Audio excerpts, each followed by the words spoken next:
ఉరవకొండ నియోజకవర్గంలో పిడపలకల్ మండలం వేల్పాడు గ్రామంలో 141వ సర్వే నంబర్కి సంబంధించిన 21 ఎకరాల భూమి మా పార్టీ గతంలో ప్రభుత్వంలో కురుబ కార్పొరేషన్ స్టేట్ డైరెక్టర్గా ఉన్న లత్తవరం గోవింద్ గారి అల్లుడు కొనుగోలు చేయడం జరిగింది. వీళ్ళ అల్లుడు జయకుమార్ గారికి 21 ఎకరాల పైన కూడా పూర్తి హక్కులు ఉన్నాయి. దానికి సంబంధించినటువంటి పట్టాదారు పాస్ పుస్తకాలు, ఎంజాయ్మెంట్ రైట్స్ అన్నీ కూడా మా పార్టీ నాయకుడు అల్లుడికి ఉన్నాయి. అక్కడ గత 2023లో ఇవన్నీ కూడా సేల్ రిజిస్టర్ ఇవన్నీ కూడా చేసుకోవడం జరిగింది. తర్వాత తహసీల్దార్ కార్యాలయం నుంచి కూడా వాళ్ళకి పట్టాదారు పాస్ పుస్తకాలు, తర్వాత టైటిల్ డీడ్స్ అన్నీ కూడా లత్తవరం గోవింద్ అల్లుడు జయకుమార్ పేరు పైనే ఉన్నాయి. 23 నుంచి కూడా సాగు చేస్తూ ఉన్నాడు. కానీ ఇటీవల కాలంలో లత్తవరం గోవింద్ కురుబ కార్పొరేషన్ మాజీ డైరెక్టరు వైఎస్ఆర్ పార్టీలో చాలా చురుకైనటువంటి పాత్ర నిర్వహిస్తూ ఉన్నాడు. జిల్లాలో కూడా నాయకుడిగా ఉంటా ఉన్నాడు. అందుకనే ఎలాంటి పరిస్థితుల్లో కూడా ఆయనకు భూమికి దక్కకుండా చేయాలని చెప్పి పయ్యవుల కుటుంబ సభ్యులు వాళ్ళు రెవెన్యూ వాళ్ళకి, పోలీస్కి చెప్పి ఆ భూమిని అనుభవించకుండా అడుగడుగునా కూడా అడ్డుపడుతూ ఉన్నారు. శాంతియుతంగా ఆయన సేద్యం చేసుకోవడానికి నిరంతరం కూడా ఆటంకాలు కల్పిస్తూ ఉన్నాడు. ఓపెన్గానే ఆ ప్రాంతంలో చెప్తా ఉన్నారు. కేశవ్ కుటుంబ సభ్యులు డైరెక్ట్గానే ఫోన్స్ చేసి పోలీస్ ఆఫీసర్స్కి, అక్కడ ఉన్నటువంటి రెవెన్యూ ఆఫీసర్స్కి ఫోన్ చేసి ఎట్టి పరిస్థితుల్లో కూడా వైఎస్ఆర్ పార్టీకి సంబంధించిన గోవింద్ కుటుంబం ఆ భూమి సాగు చేసుకోవడానికి వీల్లేదు, ఏ విధంగా అయినా సరే దాన్ని అడ్డుకోవాల్సిందే అనేటువంటి స్పష్టమైనటువంటి ఆదేశాలు ఉన్నాయి. ఈరోజు అది స్పష్టంగా కూడా కనపడింది. తన భూమిలో వేసుకున్నటువంటి కంది పంటను 21 ఎకరాల భూమిలో పంటను దాన్ని కోసుకోవడానికి అని చెప్పి గోవింద్ కుటుంబ సభ్యులు, గోవింద్ మనుషులు అంతా కూడా వెళ్తే అక్కడ పోలీసులను పంపి దాదాపు 2 సిఐలు, 5 మంది ఎస్ఐలు, ఒక 4 ఏఎస్ఐలు, ఇతర స్పెషల్ పోలీసులు 10ల సంఖ్యలో దించి వాళ్ళని అడ్డుకోవడం జరిగింది. ఈరోజు అక్కడ ఉన్నటువంటి ఉరవకొండ సర్కిల్ ఇన్స్పెక్టరు మహానంద అత్యుత్సాహాన్ని ప్రదర్శించడమే కాకుండా గత కొంతకాలంగా వైఎస్ఆర్ పార్టీ స్థానిక నాయకులపైన వాళ్ళపైన చాలా చులకనగా మాట్లాడుతూ ఉన్నాడు.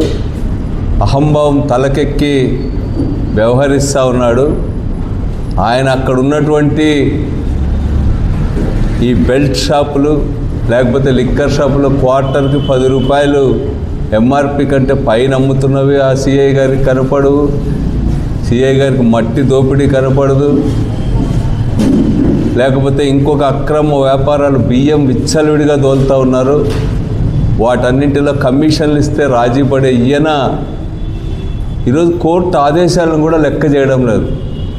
ఈ నెల 22వ తేదీ డిసెంబర్ నెలలో స్పష్టంగా హైకోర్టు వీళ్ళకి మళ్ళీ injunction order, temporary injunction order కూడా, ఇంటరిమ్ ఆర్డర్ కూడా గోవింద్ వాళ్ళ అల్లుడు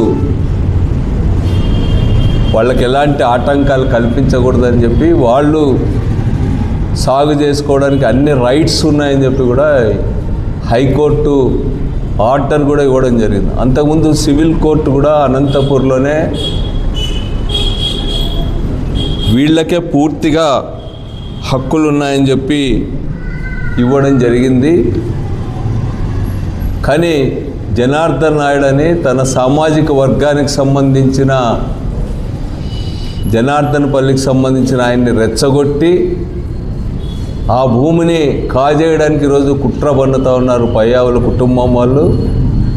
ఈరోజు ఈ భూమికి సంబంధించి కూడా ఈ పంటను కూడా ఏ విధంగా అయినా సరే ఈ జనార్దన్ నాయుడు అని ఆయనకి అప్పచెప్పడానికి అక్కడ ఉన్నటువంటి మహానంది సిఐ అవినీతికి పాల్పడి ఏకపక్షంగా వ్యవహరిస్తూ ఉన్నాడు. ఈరోజు నిజంగా ఆ ఊరు టీడీపీకి చాలా బలమైన గ్రామం. ఆ ఊళ్ళో తమ సామాజిక వర్గం వాళ్ళే 75% మందో 80% మందో ఉంటారు. అట్లాంటి గ్రామంలో ఈరోజు ఈ జనార్దన్ నాయుడు అడ్డుపోయినప్పుడు కనీసం నలుగురు కూడా పోలేదు. అంటే ఆ ఊరందరికీ తెలుసు వైఎస్ఆర్సీపీ నాయకుడు గోవింద్ అల్లుడిది చాలా న్యాయమని, ఆయనకు అన్ని హక్కులు ఉన్నాయని చెప్పి, ఎంజాయ్మెంట్కి అవసరమైనటువంటి దాంట్లో ఆయనకే పూర్తి హక్కులు ఉన్నాయని చెప్పి ఆ గ్రామ ప్రజలంతా భావిస్తున్నారు. కాబట్టే ఈరోజు పట్టుమని నలుగురు కూడా పోలేవాళ్ళు. ఈరోజు జయకుమార్కి సంబంధించి లత్తవరం గోవిందు అల్లుడు ఈరోజు దాదాపు 100 మందితో అక్కడ పంట కోయడానికి పోతే ఎవడు అడ్డు చెప్పకపోయినా కూడా పోలీసులు అత్యుత్సాహం ప్రదర్శిస్తూ ఉన్నారు. మీకేం పని ఉంది? కోర్టు చెప్పింది సివిల్ విషయంలో, దాంట్లో జోక్యం చేసుకోవద్దండి, దాంట్లో పూర్తిగా ఆయనకే రైట్స్ ఉన్నాయి, ఆయనకే ఇంటర్మ్ ఇంజంక్షన్ కూడా ఇస్తూ ఉన్నాం.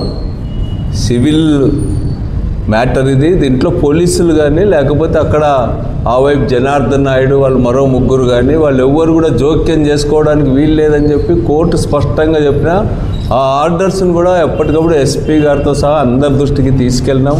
నేను 2 నెలల క్రితమే డిఐజీ మేడం గారికి అదేవిధంగా ఎస్పీ గారికి ఈ విధంగా 20 అన్ని హక్కులున్నా కూడా అడ్డుపట్టం అనేటువంటిది ఎంత అన్యాయం, ఎంత దౌర్జన్యపూరితమైంది అనేటువంటి విషయాన్ని కూడా వారందరికీ కూడా చెప్పడం జరిగింది. మరి ఈరోజు అక్కడ ఉన్నటువంటి సర్కిల్ ఇన్స్పెక్టర్ని ఎవడు రమ్మన్నాడు? ఎందుకు నీకు అంత అహంభావం?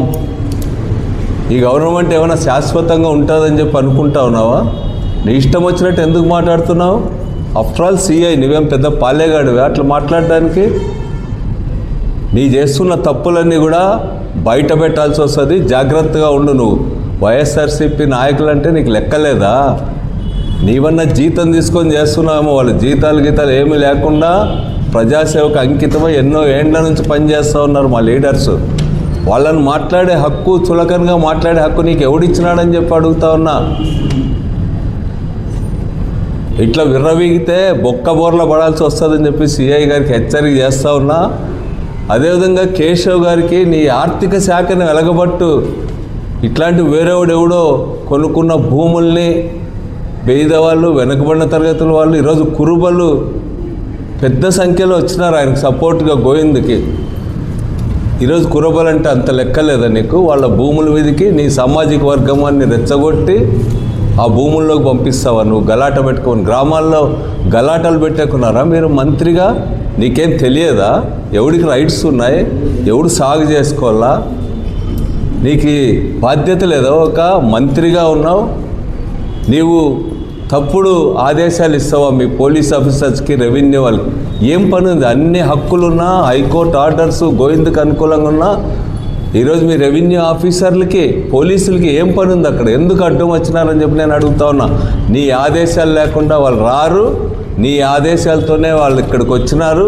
ఇట్లాంటి తప్పుడు పద్ధతులతో వైఎస్ఆర్సీపీని దెబ్బ కొట్టాలని అనుకోవద్దు. ఈరోజు నువ్వు ఆర్థిక శాఖను ఎట్లా వెలగబెడతా ఉన్నావో చూస్తూ ఉన్నా రాష్ట్ర ప్రజలంతా. రాష్ట్ర చరిత్రలో లేని విధంగా ఈ 18 నెలల కాలంలో 2,60,000 కోట్ల రూపాయలు అప్పు చేసినారు. మీ ప్రత్యేకత ఏమి ఆడ కనపడడంలా? ఒకవైపు ప్రభుత్వం ఇచ్చిన హామీలు నెరవేర్చేలా ఈరోజు విచ్చలవిడిగా అప్పులు చేస్తూ ఉన్నారు. అంతకుమించి నువ్వేం చేస్తూ ఉన్నావు? ఆర్థిక శాఖ నిర్వహణ ఏం చేస్తూ ఉన్నారు మీరని చెప్పి నేను అడుగుతా ఉన్నా. అందరు చెప్తారు అటు సచివాలయం దగ్గరికి పోతే ఆర్థిక మంత్రిత్వ శాఖ అంటే 10% కమిషన్ లేకుండా ఒక్క బిల్లు కూడా చేయరని చెప్పి చెప్తా ఉన్నారు. కమిషన్లు వేసుకునే పని తప్ప రాష్ట్రాన్ని చక్కదిద్దండి. ఇంతకుముందు అంతా గగ్గోలు పెట్టినారే అసెంబ్లీలో ఫైనాన్స్ దాని మీద మీరే చాలాసార్లు మాట్లాడారే. ఆ మాటలన్నీ ఇప్పుడు గుర్తుకు రావని చెప్పి నేను అడుగుతా ఉన్నా. అక్కడ చేయాల్సిన పని ఇడిచిపెట్టి పూర్తి హక్కులుండి పూర్తి న్యాయబద్ధంగా అనుభవిస్తున్నటువంటి వాళ్ళపైన దౌర్జన్యానికి పోలీసులు పంపడానికి మీకు సిగ్గు కాదా అని చెప్పి నేను అడుగుతా ఉన్నా. పోలీసులు విచ్చలవిడిగా ఉపయోగిస్తూ ఉన్నారు. ఇప్పుడు ఉరవకొండ నియోజకవర్గం పోతే తెలుస్తుంది. ఊరూరు బెల్ట్ షాపులు పొద్దున్నే తాగి పడిపోయి ఉంటారు ఉరవకొండ రోడ్లపైన. ఈరోజు బియ్యం విచ్చలవిడిగా అక్రమ వ్యాపారాలు జరుగుతూ ఉన్నాయి. నియోజకవర్గ పేరు ప్రతిష్టలన్నీ కూడా మంట గలుపుతూ ఉన్నారు. డబ్బా మాటలు 4 చెప్పడము, కోతలు కోయడం తప్ప ఏం చేస్తున్నారు మీరు అని చెప్పి నేను అడుగుతా ఉన్నా. మీ పోలీసులకు ఆదేశాలు ఇవ్వు. నీకు తెలియదా కోర్టు గురించి, చట్టాల గురించి, భూములకు సంబంధించిన హక్కుల గురించి? తెప్పించుకొని చూడు. ఊరికే ఆదేశాలు ఇచ్చి మేమేం చేయగలమంటా ఉన్నారు పోలీసులు కొంతమంది. ఎట్లా చేస్తారు ఇంత నగ్నంగా, ఇంత బరి తెగించి? ఇట్లాంటి ఆదేశాలు ఎట్లా ఇస్తారు పోలీసులకి, రెవెన్యూకి మీకు మీరని చెప్తాను. ఇప్పటికీ అప్రతిష్ట పాలవుతూ ఉన్నారు. మీ ఆర్థిక శాఖ కూడా ఏ 15, 18 ఏ స్థానంలోనే ఉందంట మీకు సంబంధించి. ఈ మధ్య ముఖ్యమంత్రి గారు కూడా మీ పైన సీరియస్ అయినట్టుగా కూడా పత్రికల్లో వచ్చింది. ముఖ్యమంత్రి గారు మంత్రుల మీద, మంత్రులు ఎమ్మెల్యేల మీద, మళ్ళీ అందరు కలిసి అధికారులపై నెపం నెట్టడం తప్ప మీకు ప్రజా సమస్యలు పట్టినాయా అని చెప్పి నేను అడుగుతా ఉన్నా. ఇట్లాంటి తప్పుడు పంచాయతీలు, అవినీతులు, అక్రమాలు, ఎవడు భూమిని వేసుకుందాం, ఎవడు ఇంటిని వేసుకుందాం, ఎక్కడ దోపిడీకి అవకాశం ఉందనేటువంటివి తప్ప మీకు ఇంకేమీ పట్టలేదు. గ్రామాల్లో ఎందుకు చిచ్చు పెడతారని అడుగుతా ఉన్నారు. డబ్బు పెట్టి హార్డ్ అర్న్డ్ మనీ వాళ్ళది, కష్టపడి సంపాదించిన డబ్బుతో కొన్నటువంటి భూమిని, 21 ఎకరాల భూమిని కాజేసే ప్రయత్నం చేయడం, మీ గ్రామానికి మీ లీడర్గా ఉన్నటువంటి వాడిని ముందు పెట్టి అట్లాంటివి చేయించడానికి మీరంత ఇర్రెస్పాన్సిబుల్ అని నేను అడుగుతా ఉన్నా. అందుకనే పోలీసులకు కూడా చెప్తా ఉన్నా, రెవెన్యూ వాళ్ళకి చెప్తా ఉన్నాం.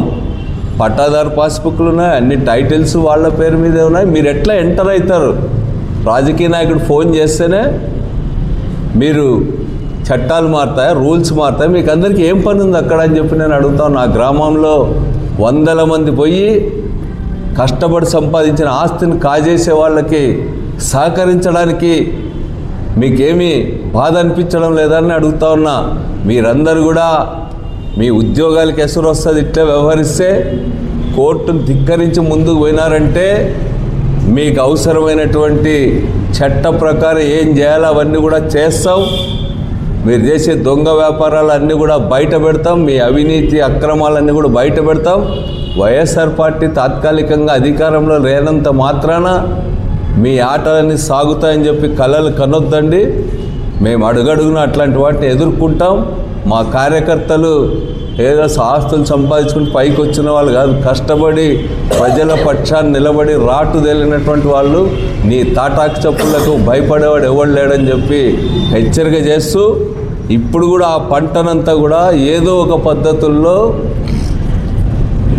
కొన్న వాళ్ళకి, హక్కులు ఉన్నటువంటి వాళ్ళకి కాకుండా ఇతరులకు చేరవేసే కుట్ర సర్కిల్ ఇన్స్పెక్టరు, రెవెన్యూ వాళ్ళు చేస్తూ ఉన్నారు. అదే జరిగితే తీవ్ర పరిణామాలు ఉంటాయని చెప్పి నేను హెచ్చరిక చేస్తూ ఉన్నాను. ఈ కేసులో నేనే న్యాయవాదిగా ఉన్నాను. ముఖ్యంగా